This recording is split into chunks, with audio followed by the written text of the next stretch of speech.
In this video, I'm going to show you how to create a landing page or bridge page funnel for affiliate marketing with System.io. I'm also going to show you how to set up your email autoresponder and connect it to your funnel and set up your custom domain. So you should be good to go with the help of this video. Now, if you'd like a shortcut and speed up the whole process, then there's a link in the description where you can import 5 of my affiliate bridge page funnel templates into your System.io account for free. All you then have to do is to make a few tweaks to your funnel as you wish, connect your email autoresponder and hook up your custom domain. So that link is in the description if you want it.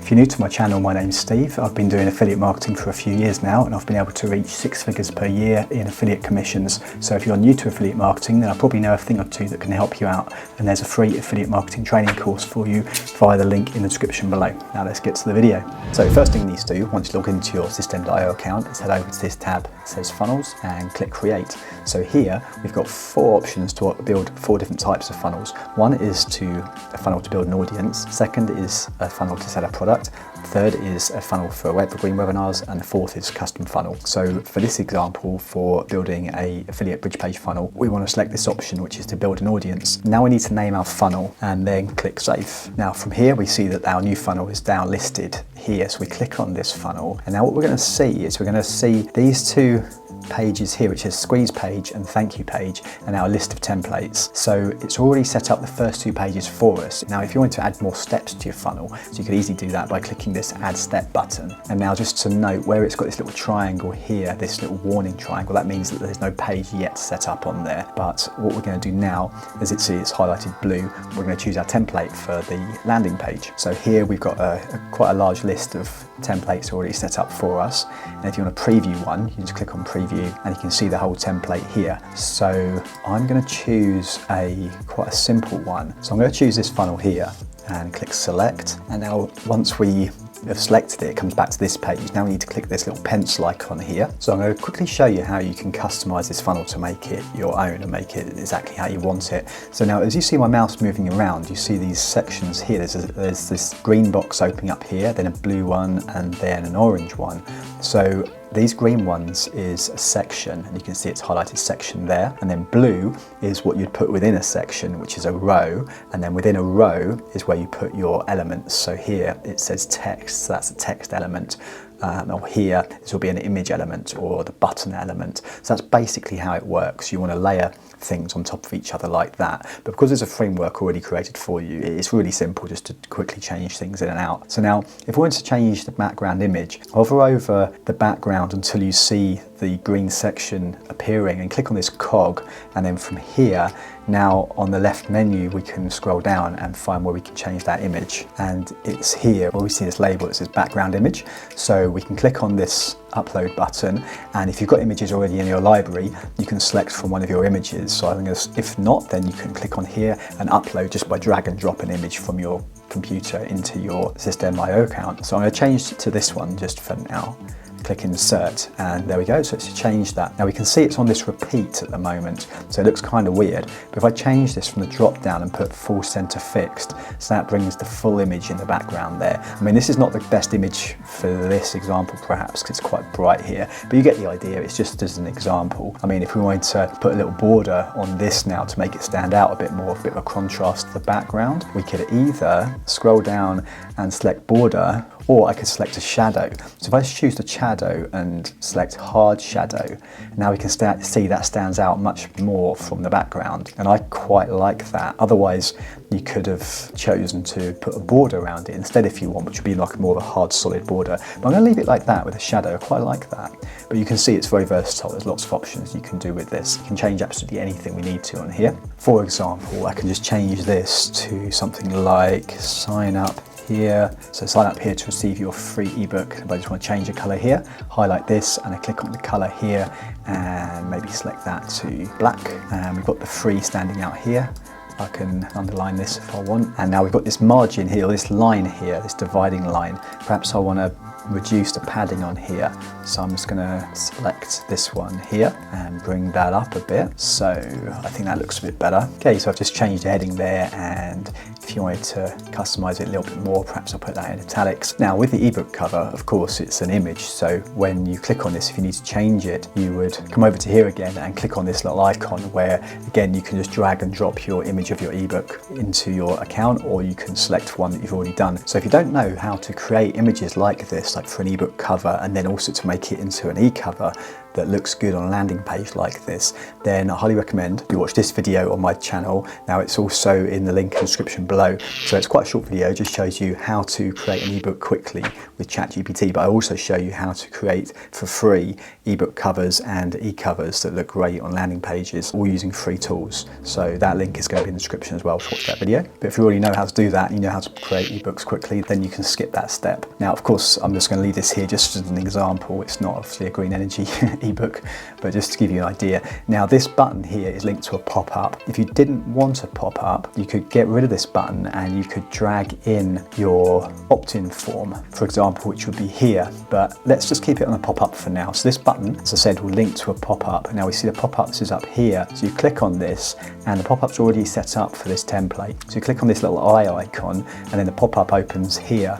So again, you can just add your image of your ebook or whatever your lead magnet is. Now it looks a bit lost here, doesn't it? I'm going to put a border on this or some kind of shadow on the outline just to make the pop-up stand out from the rest of the landing page. So I click on the icon and now I can edit the settings within the pop-up. So I select border here and I can select solid line, and I can change the thickness of that line and make it a little bit thicker, and perhaps I'll change the colour. Let's choose green again. Okay, so that stands out a little bit more. I reckon it look good with the shadow as well, so I'm going to put a hard shadow just so it really stands out. Now also, if you're in a country where you need to collect consent and you need a checkbox, then you can put a checkbox here, and you can also, of course, add your link to your privacy policy. So I'm just going to make this a bit smaller. So you highlight that and then select here to bring that down a bit. It looks a bit better. Now if I wanted to link this privacy policy to a privacy policy page, so if you already have a website, the privacy policy page, you can just link this link to that page.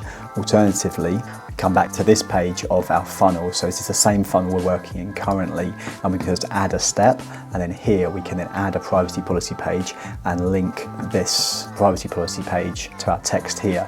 And to do that, we just highlight, click on this chain icon and drop our link in here. And that's how you'd link it. If you don't know how to create a privacy policy page, then you can go to a free website like this. There's several online. You can just search for free privacy policy generator. But here is one, which is called freeprivacypolicy.com. And you'd select website and continue and follow the steps. Now, of course, this is not legal advice. I'm not a lawyer.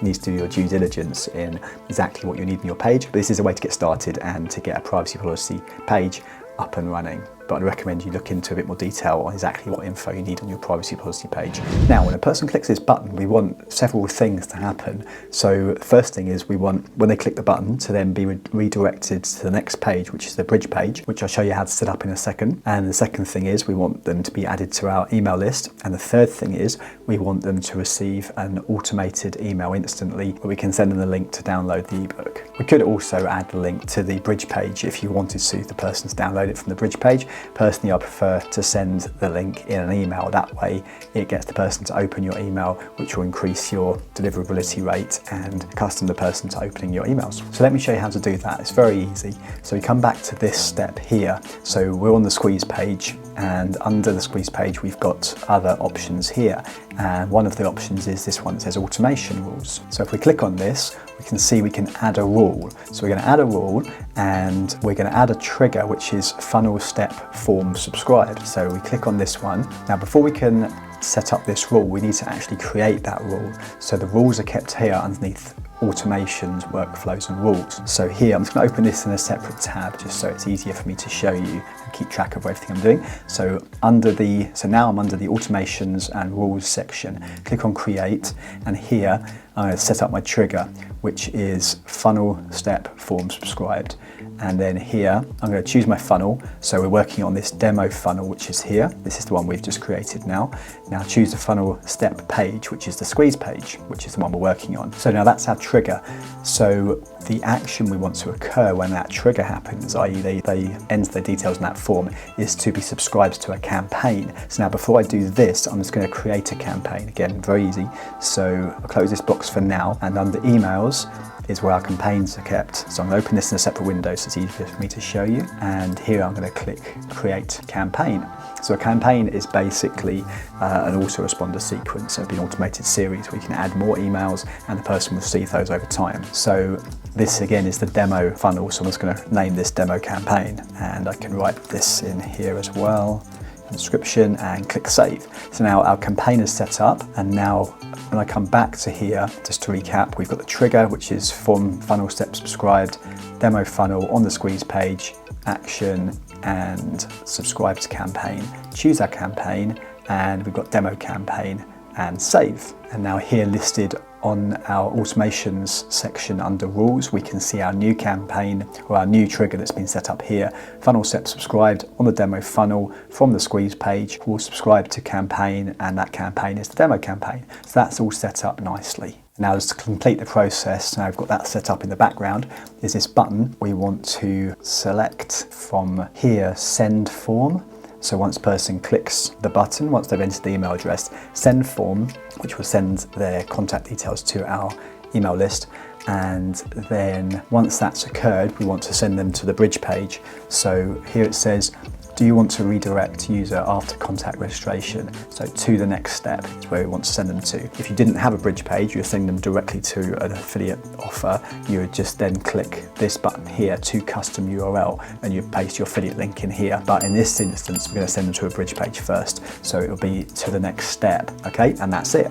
And then click Save Changes. So now that first part's set up, what we've done is we've created our landing page, we've set up our email list under a tag, and we've created a trigger for that tag, and we've linked all that to our pop-up. So when the person enters the email address on the pop-up, they'll instantly be directed to the bridge page, which I'm going to show you how to set up now, and then they'll also be subscribed to our email list and receive the first email from us. Of course, before the bridge page, of course, they're going to receive that email from us. Let me just show you how to set up that first email. So we're in our campaigns here, and this is where we've got our campaign set up, demo campaign. Under this step, of course, there's no emails set up yet from us. So we click on add an email, and here we can choose the visual editor or the classic. I like the classic, so I'm going to go with that. And send a name and send an email address, and then you enter your subject line. So I don't know, your free ebook, and then click create.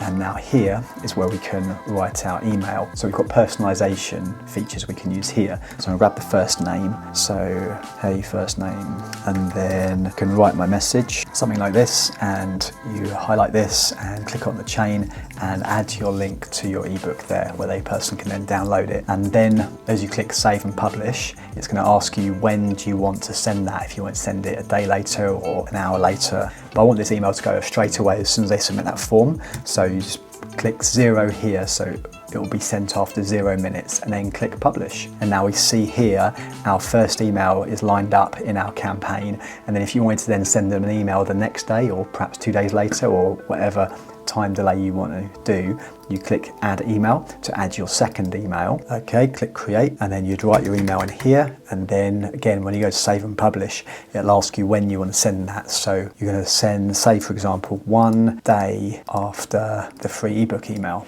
and then hit publish. So now we've got the free ebook email will go out immediately, and then the second email will go out 1 day later. And that's basically how you can start to set up your automated email autoresponder. Okay, so now the bridge page.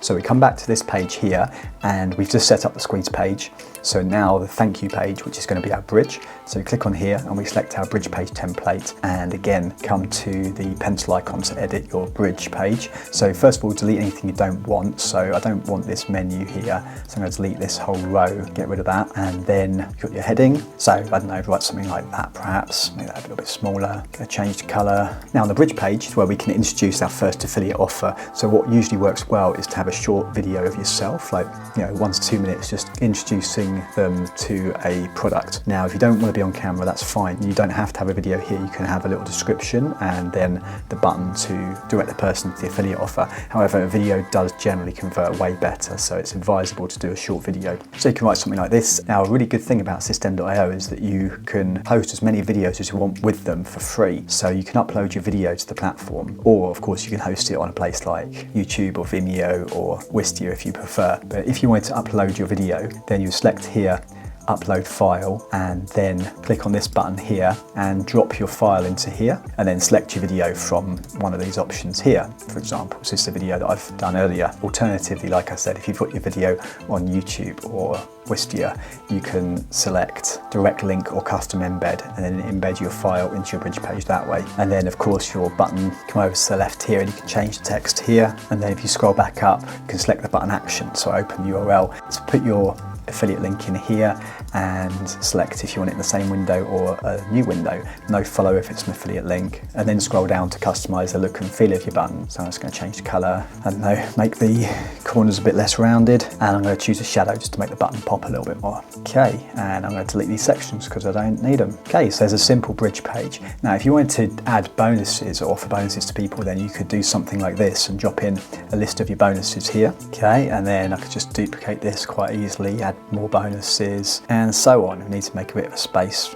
between here now, so just go to margin and just move that down a bit, just give it a bit more space. Okay, and you get the idea. So now we want to click Save Changes, and of course just check it on mobile as well. So click on this little icon on the bottom here, and this was what it will look like on a mobile device. So of course you'd get rid of this if you don't want any of this, and perhaps add your affiliate disclaimer at the bottom, but this I'll maybe make a bit smaller just so it looks a little bit better, and just start to customize it how you want it. And once you're happy with it, click Save Changes and check that it still looks okay on desktop, and then Save Changes. Okay, so the last step now is to add a custom domain. So if you haven't yet done this step, then when you first sign up for system.io, your URL path will be something like whatever your email address was, .system.io / and then load numbers, which doesn't look very professional. So it's recommended to set up a custom domain. So to do that, come over to settings, and then left hand menu, check, go to custom domains, and then here is where we can add a new domain. So now head on over to wherever you've bought your domain name from. So I'm using Namecheap in this example, but of course this is pretty much the same instructions regardless of who your registrar is, whether it's GoDaddy or whoever else. So I'm going to use this domain here because I'm not really using it for anything else. So if you go to manage and then advanced DNS, so if you haven't used this domain name for anything else before, it's a brand new domain, then under host records you're going to probably have some CNAME records here that indicates that it's a parked domain. So we want to delete those because we don't need those anymore. Okay, now we're ready to add some new records. So click here to add new record and scroll down to find CNAME record. And then we're just going to take our domain name here, go back to system. And what's really important here is you need to enter your domain name with the www dot before it. Okay, that's a really important step. So make sure you add the www dot and then click save. And then system's going to give you some CNAME records to add into Namecheap. Okay, so here are the two CNAME records that we need to add. And again, what's really important is these dots. So if I do this slowly, and I'll explain as I go along what I'm going to be doing now. So take note, when we look in Namecheap, we've got the type of record, which is CNAME. Then we've got host, where we're going to enter one part of it. And then we've got value under here. Okay, and in system here we've got the two parts here and here. So this side relates to the host and this side relates to the value. So for the first part we want to copy this www without the dot. Okay, so it's just the www and nothing after it. Then we come back to this side and paste that in under host. So it's just www there. And then on this side, for the value, we take everything, but including that full stop at the end, really important. Make sure you grab everything, including the full stop, and then bring that back and paste that into value, and then click the green tick, and then add new record, another C record, so we need to add the second one. Okay, now for the second record, on the host side, we want to take everything up to but not including that full stop, okay? So anything including that full stop and after, we want to ignore, okay? So just grab everything here up to but not including that full stop, right? So we've got that, and we're going to paste that into the host side here, and then we're going to come back on the value side and grab the whole lot, grab everything and paste it into here where it says value, and then click the green tick to save changes. Okay, now if you head back to system, we can see that our new domain is added here and it says pending validation. So this can take up to 24 hours, but it's usually fairly fast. It usually happens within, well, it's happened for me within 20-30 minutes, but it can happen up to 24 hours, so don't worry if it's taken a few hours. Now if you want to test it, you can copy your URL and come over to this website, which is whatismydns.net, and when you paste it in here and click search, it's going to show you if it's propagated across the net or not. Now in this map here, once all the ticks have gone, once all these check marks have gone to a green tick, then it's propagated and your domain should be live. Okay, now and then the last step, once our domain has authenticated between Namecheap and system, like I said, it shouldn't take too long, usually within 20-30 minutes, but once it's done, you then need to make sure you're on your landing page and you can update the URL path to be your new domain. So you click on this gear icon, and we're in our funnel here where it says funnel domain. You can click the drop down and select your new custom domain that you just added will appear here in the list once they've authenticated. So mine haven't yet because I've only just done it 2 minutes ago, so it'll take a bit more time, but once it has, you select the custom domain, you click save, and then you just make sure on the landing page, which is the home page essentially for this funnel, you want to make sure that you delete these numbers here. So it will be the pure custom domain URL for the landing page, and then your funnel should be ready and live on your new custom domain.